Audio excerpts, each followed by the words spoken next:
Merry Kitschmas, everyone! Recently, I announced the launch of my new series here on YouTube, all about mid-century modern. Today marks the first installment of that series, where we're kicking off the 12 days of Kitschmas. I am so excited! Each day, I will talk about the history of a popular vintage Christmas decoration and share with you pieces from my personal collection. So if you love Christmas or Kitschmas as much as I do, be sure to stick around.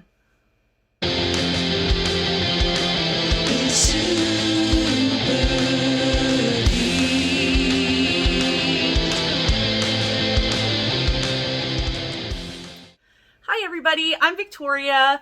If you're coming back, thank you so much for sticking with us. I'm so excited to share this series with you. I mentioned that in my previous video that I am obsessed with mid-century modern, and this new Merry Kitschmas or the 12 Days of Kitschmas series that I'm doing here on YouTube is going to tie right in that mid-century modern theme. Here at Super Geeked, we celebrate all the things we get super geeked about.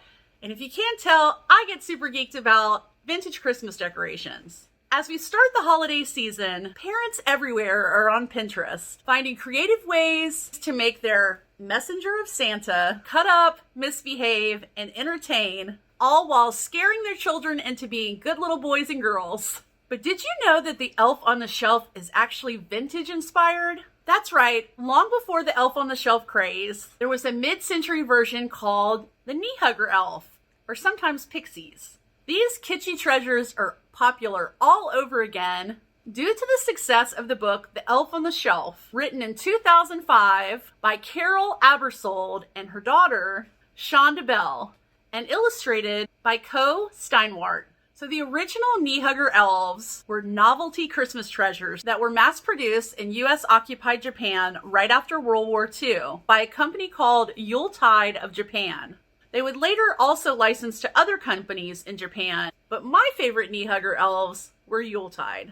During the U.S.'s occupation of Japan after World War II, there was a focus on Japanese manufacturing, and the intention was to enable Japan to repay their debts to the U.S. and other allied countries. The manufacturing of toys and novelties was a part of this strategy. So if you think about it, the knee-hugger elves were actually a key element in the American-led effort to get Japan's post-war economy running.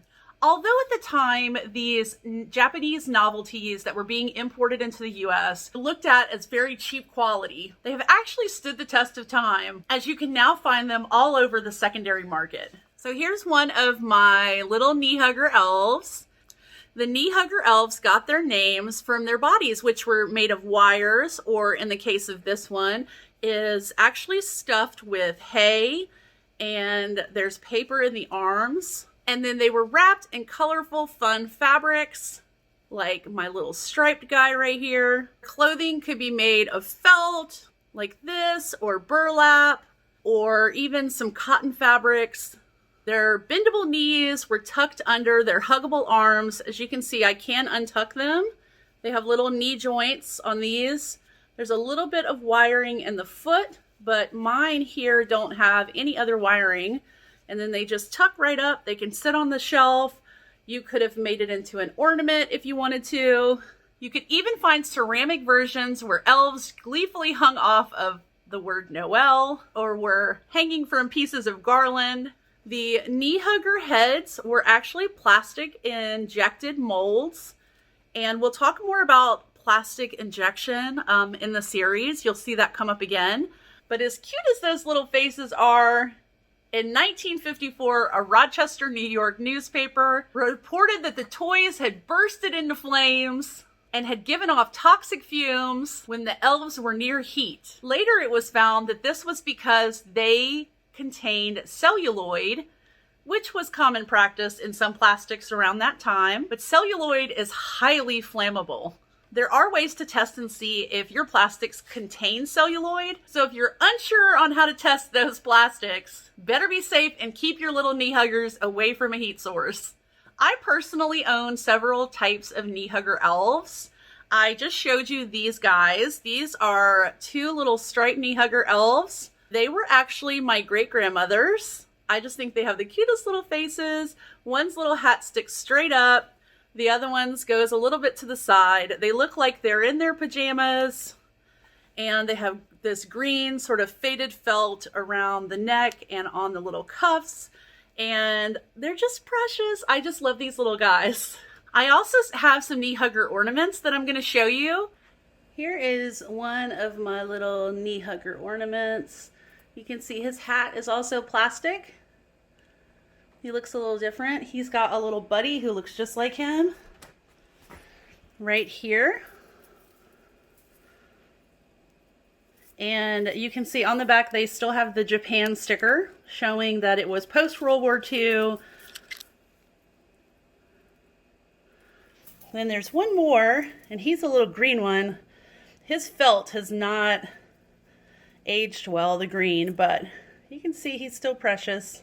So I hope you found this little history of knee hugger elves interesting, and that you now know what the source for the elf on the shelf was. And although the new elf on the shelves can be creepy to your kids, these little guys were pretty creepy too, although I think they're pretty kitschy and cute, and I just love them.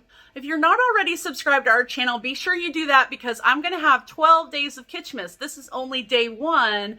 You'll want to turn on that bell notification so you know when I have a new video that comes out. And stay tuned tomorrow for my next Merry Kitschmas video. Thank you guys so much for watching and indulging how much I get super geeked about vintage Christmas decorations. See you guys next time. Bye!